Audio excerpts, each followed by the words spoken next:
പയലേശം വേണ്ടിനിയും മാമയേശുയൻ നഭയം വൻതുമ്പ നേരത്തിലും യേശു താനെന്നോടിരിക്കും. വൻതുമ്പ നേരത്തിലും യേശു താനെന്നോടിരിക്കും. കഷ്ടങ്ങൾ നഷ്ടങ്ങൾ വന്നാലും യോർദാൻ കര കവിഞ്ഞൊഴുകിയാലും കഷ്ടങ്ങൾ നഷ്ടങ്ങൾ വന്നാലും യോർദാൻ കര കവിഞ്ഞൊഴുകിയാലും ഏലിയാവിൻ ദൈവത്താ ശത്രുവിന്മേ ജയപേരി മുഴക്കിയിടുമേ. ഏലിയാവിൻ ദൈവത്താ ശത്രുവിന്മേൽ ജയപേരി മുഴക്കിടുമേ. പയലേശം വേണ്ടിനിയും മാമയേശുയൻ നഭയം വൻതുമ്പ നേരത്തിലും യേശു താനെന്നോടിരിക്കും. വൻതുമ്പ നേരത്തിലും യേശു താനെന്നോടിരിക്കും. എല്ലാ പ്രിയ ശ്രോതാക്കൾക്കും പ്രഭാതവന്ദനം അറിയിക്കുകയാണ്. ഇന്ന് പ്രഭാത സമയത്ത് ചിന്തിപ്പാൻ ഉദ്ദേശിക്കുന്നത് രണ്ട് ക്രൂര സ്ത്രീകളുടെ ദുഷ്ടപ്രവർത്തികൾ മൂലം രണ്ട് ഭക്തന്മാരെ ഇല്ലായ്മ ചെയ്യുവാൻ പ്രേരിപ്പിച്ച ചില വിഷയങ്ങളാണ് ഓർപ്പിപ്പാൻ ആഗ്രഹിക്കുന്നത്. പഴയ നിയമത്തിലും പുതിയ നിയമത്തിലും സാമ്പിൾ വെടിക്കെട്ടെന്ന് പറയും പോലെ രണ്ട് ദുഷ്ട സ്ത്രീകൾ ഉണ്ടായിരുന്നു. അവരുടെ ക്രൂരത ദൈവഭക്തന്മാർക്കെതിരെ എഴുതിവിട്ട അമ്പുകളായിരുന്നു. പഴയ നിയമത്തിൽ ദൈവത്തിൻ്റെ പ്രവാചകനായിരുന്ന ഏലിയാവ് ആഹാബിൻ്റെയും ഇസബേലിൻ്റെയും ദുഷ്ഭരണം മൂലം സത്യദൈവത്തെ ആരാധിച്ചിരുന്ന ജനങ്ങളെ ബാലിനെയും അശേര പ്രതിഷ്ഠകളെയും ആരാധിപ്പാൻ പ്രേരിപ്പിക്കുകയും യഹോവയുടെ യാഗപീഠങ്ങളെ ഇടിച്ച് നിരത്തി ബാലിൻ്റെ പ്രവാചകന്മാരെ നിയമിക്കുകയും യഹോവയുടെ പ്രവാചകന്മാരെ ഇസബേൽ കൊന്നുകളയുകയും ചെയ്തിരുന്നു. എന്നാൽ ഒബദ്യാവ് എന്ന ഭക്തനായ മനുഷ്യൻ പ്രവാചകന്മാരെ 50ഉം 100ഉമായി വിവിധ ഗുഹകളിൽ ഒളിപ്പിച്ച് ഭക്ഷണവും വെള്ളവും കൊടുത്ത് സംരക്ഷിച്ചു. 1 രാജാക്കന്മാരുടെ പുസ്തകം 17 ഏലിയാവിൻ്റെ രംഗപ്രവേശനം. ആഹാബിൻ്റെ കൊട്ടാരത്തിൽ വന്ന് ഏലിയാവ് വിളിച്ചു പറഞ്ഞത്, ഞാൻ സേവിച്ചു നിൽക്കുന്ന ഇസ്രായേലിൻ്റെ ദൈവമായ യഹോവയാണ് ഞാൻ പറഞ്ഞല്ലാതെ ഈ ആണ്ടുകളിൽ മഞ്ഞും മഴയും ഉണ്ടാകുകയില്ല. കാരണം ഞാൻ സേവിക്കുന്ന യഹോവ എന്ന് പ്രത്യേകം പറയാൻ കാരണം അവരത് സേവിക്കുന്നത് സത്യദൈവത്തെ അല്ലല്ലോ, ബാലിൻ്റെ പ്രവാചകന്മാരെയാണ്, ദൈവങ്ങളെയാണ്. ദൈവഭക്തൻ്റെ പ്രവചനം പോലെ ദേശത്ത് സംഭവിച്ചു. ഇതിനിടയിൽ ഏലിയാവ് ഒബേദ്യമായി കണ്ടുമുട്ടു എന്നും ദൈവത്തോട് മത്സരിച്ച ആഹാബിനെ കൊണ്ട് ദൈവം പുല്ല് പറപ്പിച്ചു. എങ്കിൽ ദൈവത്തോട് മത്സരിച്ച നെബൂഖദ്നേസറിനെ കൊണ്ട് ദൈവം പുല്ല് തീറ്റിച്ചു. ദൈവത്തോട് മറുതലിച്ചിരുന്ന ആഹാബിനെ മാത്രമല്ല ആ ദേശത്തെയും ദൈവം സന്ദർശിച്ചു. സത്യദൈവം ഏതെന്ന് തെളിയിച്ച് കൊടുത്ത ഏലിയാവ് ഇസബേലിൻ്റെ ദൈവമായ ബാലിൻ്റെ പ്രവാചകന്മാരെയും അശേര പ്രതിഷ്ഠകൾ പ്രവാചകന്മാരെയും ഏലിയാവ് വെട്ടിക്കൊന്നു. ഇതിൻ്റെ പ്രതികാരം തീർക്കുവാനായി ഇസബേൽ ഒരു പ്രഖ്യാപനം നടത്തി. നാളെ ഈ നേരത്ത് ഞാൻ നിൻ്റെ ജീവനെ എൻ്റെ പ്രവാചകന്മാരിൽ ഒരുത്തൻ്റെ ജീവനെ പോലെ ആക്കുന്നില്ലെങ്കിൽ ദേവന്മാർ എന്നോട് തക്കവണ്ണവും അധികവും ചെയ്യുമാറാകട്ടെ എന്ന് പറയിപ്പിച്ചു. അപ്പോൾ ഏലിയാവ് ഭയപ്പെട്ട് എഴുന്നേറ്റ് ജീവരക്ഷയ്ക്കായി പുറപ്പെട്ട് യഹൂദദേശത്ത് ബെർശേബയിൽ ചെന്ന് തൻ്റെ ബാല്യക്കാരനെ അവിടെ താമസിപ്പിച്ചിട്ട് മരുഭൂമിയിൽ ഒരു ദിവസത്തെ വഴിദൂരം ചെന്ന് ചൂരച്ചെടിയുടെ തണലിൽ ഇരുന്ന് മരിപ്പാൻ ആഗ്രഹിച്ചു.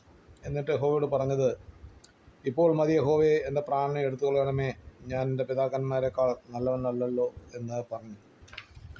യഹോവയ്ക്ക് വേണ്ടി ശക്തിയോട് നിന്ന തൻ്റെ ഭക്തൻ മരണം ആഗ്രഹിച്ചെങ്കിൽ ദൈവം നിശ്ചയിച്ചു ഏലിയാവിന് മരണമില്ലാതെ ദൈവസന്നിധി ചേർക്കണമെന്ന്. തുടർന്ന് നമ്മൾ വായിക്കുമ്പോൾ സംഭവങ്ങൾ വ്യക്തമാകും, അതിനാൽ വിശദീകരിക്കുന്നില്ല. ദൈവം തൻ്റെ ഭക്തനെ അഗ്നിരഥവും അശ്വരഥങ്ങളുമായി അയച്ച് സ്വർഗത്തിലേക്ക് എടുത്തു. ഏലിയാവ് ദൈവത്തോട് പ്രാർത്ഥിച്ചത് തനിക്ക് മരിച്ചാൽ മതി എന്ന അർത്ഥത്തിലല്ലായിരുന്നു. ദൈവത്തിനു വേണ്ടി ശക്തിയോട് പ്രവർത്തിച്ച ശേഷം ഈ ദുഷ്ടസ്ത്രീയായ ഇസബേലിൻ്റെ കയ്യാൽ മരിക്കുന്നതിലും നല്ലത് യഹോവയെ എൻ്റെ പ്രാണനെ എടുത്തുകൊള്ളണമേ എന്നായിരുന്നു. ദൈവം ഏലിയാവിൻ്റെ പ്രാണൻ എടുക്കാതെ പ്രാണനോട് സ്വർഗത്തിൽ എടുക്കപ്പെടുവാനിടയായി തീർന്നു. അടുത്ത ഒരു ചിന്ത അവിടെ നമ്മൾ പറയാൻ ആഗ്രഹിക്കുന്നത്, ഏലിയാവിൻ്റെ ശുശ്രൂഷാകാലം അവിടെ അവസാനിച്ചു.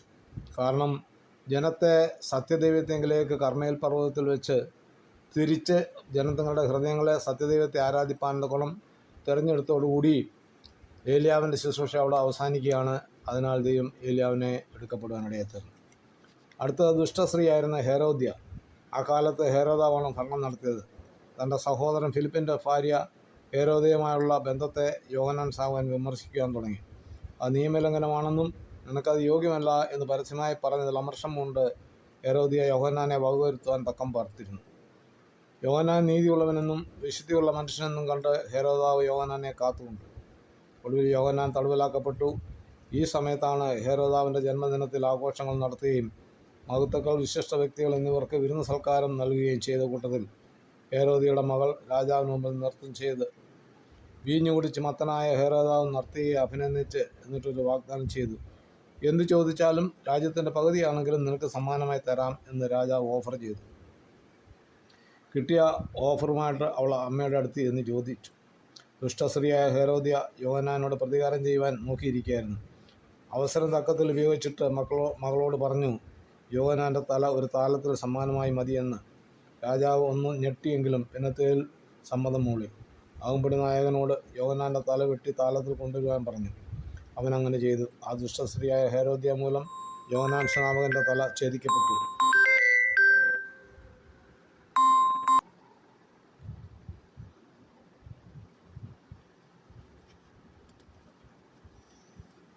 പ്രിയ ശ്രോതാക്കളെ, ഈ ലോകത്തിൽ അനേക ഭക്തസ്ത്രീകളുണ്ടെങ്കിലും ഈ രണ്ട് ദുഷ്ടസ്ത്രീകളെ എടുത്ത് പറഞ്ഞതിൻ്റെ ഉദ്ദേശം സത്യം വിളിച്ചു പറയുന്ന ഭക്തനെതിരെ ഇതുപോലുള്ള ദുഷ്ടസ്ത്രീകൾ ഉണ്ട് എന്ന് തിരിച്ചറിയണം. യേശു എന്തുകൊണ്ട് യോഹന്നാനെ രക്ഷിച്ചില്ല? തൻ്റെ ശുശ്രൂഷ, യേശുവിൻ്റെ പരസ്യ ശുശ്രൂഷയോട് അവസാനിച്ചു. കർത്താവിന് വഴിയൊരുക്കുവാൻ വന്നവൻ മാത്രം, അതിനാൽ മരണത്തിന് ഏൽപ്പിച്ചു. ഏലിയാവിൻ്റെ ശുശ്രൂഷയെ പ്രകാരമായിരുന്നു. ജനത്തെ സത്യദൈവത്തെ ആരാധിപ്പാനുള്ള ക്രമീകരണം ചെയ്തുകൊണ്ട് തൻ്റെ ശുശ്രൂഷ അവസാനിച്ചു. ദുഷ്ടസ്ത്രീകളുടെ കയ്യാൽ മരിക്കാതെ ഏലിയാവിനെ ദൈവസ്വർഗത്തിലേക്ക് എടുത്തു. നമ്മുടെ പ്രവൃത്തികൾ ദൈവപ്രകാരം ഉള്ളത് നിവൃത്തിയാകുവാൻ ദൈവം തൻ്റെ ഭക്തരെ ചേർക്കുന്ന നാൾ അടുത്ത സമീപമായിരിക്കുകയാണ്. അത് ഏത് മാർഗത്തിലൂടെയെന്ന് ആർക്കും അറിയില്ല. ആകയാൽ ഏത് പ്രതികൂല സാഹചര്യങ്ങളായാലും ക്രിസ്തുവിൻ്റെ ഭക്തരായിട്ട് നിലനിൽക്കുന്നെങ്കിൽ മരണം ഏത് സാഹചര്യമായിക്കോട്ടെ, എന്നാൽ അതിൽ നിന്നൊക്കെയും ദൈവം നമ്മളെ വിടുവിച്ച് രക്ഷിച്ച് നമ്മുടെ ജീവന് നിത്യത ഒരുക്കി തരുന്ന ആ വലിയവനായ ദൈവത്തെ നമുക്ക് നന്ദിയോട് ഓർക്കുകയും ദൈവത്തെ സ്തുതിച്ച് ആരാധിച്ച് മുന്നോട്ട് പോകാൻ സർവശക്തനായ കർത്താവ് നമ്മുടെ ജീവിതത്തെ സഹായിക്കട്ടെ. അതിനുവേണ്ടി ഏൽപ്പിച്ചു കൊടുക്കാം. ദൈവമായ കർത്താവ് യുവജനങ്ങളാൽ നമ്മളെ അനുഗ്രഹിക്കുമാറാകട്ടെ. തിരുവചന ഭാഗം തുടർന്ന് ലഭിക്കുവാൻ ഈ വീഡിയോ ലൈക്ക് ചെയ്യുക, ഷെയർ ചെയ്യുക, സബ്സ്ക്രൈബ് ചെയ്ത് സപ്പോർട്ട് ചെയ്യുക. അടുത്ത വീഡിയോയുമായി നമുക്ക് വീണ്ടും കാണാം.